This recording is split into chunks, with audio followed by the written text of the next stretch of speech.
Oui, en tout cas, c'est une journée très importante. C'est ce que nous avons appelé les conférences publiques.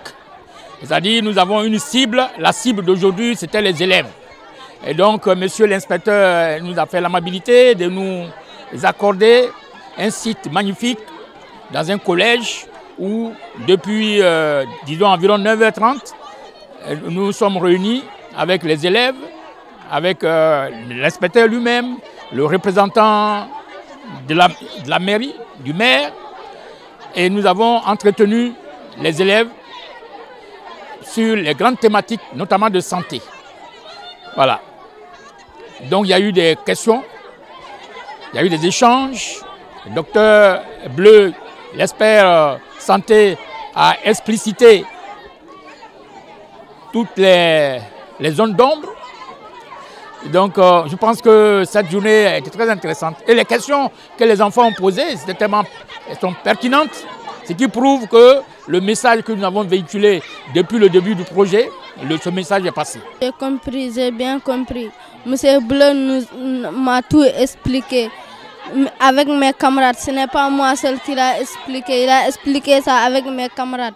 J'ai retenu que le paludisme, pour l'éviter, il faut dormir sous une moustiquaire imprégnée. J'ai juste retenu que dans l'environnement, on doit être propre, vigilant et on doit aussi s'abstenir.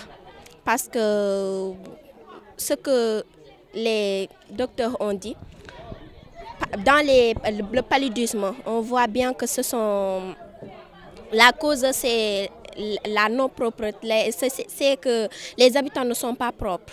Hein, parce que les eaux usées qu'on laisse dans les maisons ou dans les rues, ça peut causer l'accroissement des moustiques et qui cause aussi le paludisme. On doit dormir sous des moustiquaires imprégnées.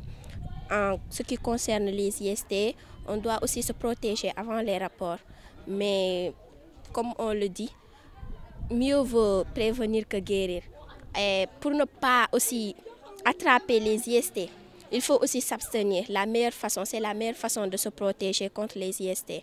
En ce qui concerne l'Ebola, j'ai retenu que c'est une maladie très dangereuse aussi. Et que le virus est attrapé par les animaux sauvages dans les forêts. En gros, on doit juste, comme le docteur Bleu l'a dit, en rentrant à la maison, une fois à la maison, après les courses au marché ou le trajet de l'école, se laver les mains pour éviter certaines maladies. Oui. Nous avons retenu que nous avons découvert des médicaments contre l'Ebola et aussi comment se transmettent certaines maladies comme le paludisme et les maladies hydriques. Je suis honoré de votre présence ici pour sensibiliser et les élèves et au-delà des élèves, c'est toute la population de Bakel qui est concernée parce que on espère que tout ce qui a été dit et que les élèves auraient retenu pourrait servir à être transmis à l'ensemble de la population, c'est-à-dire aux familles, donc aux jeunes frères, ceux qui n'ont pas peut-être eu l'occasion d'être là.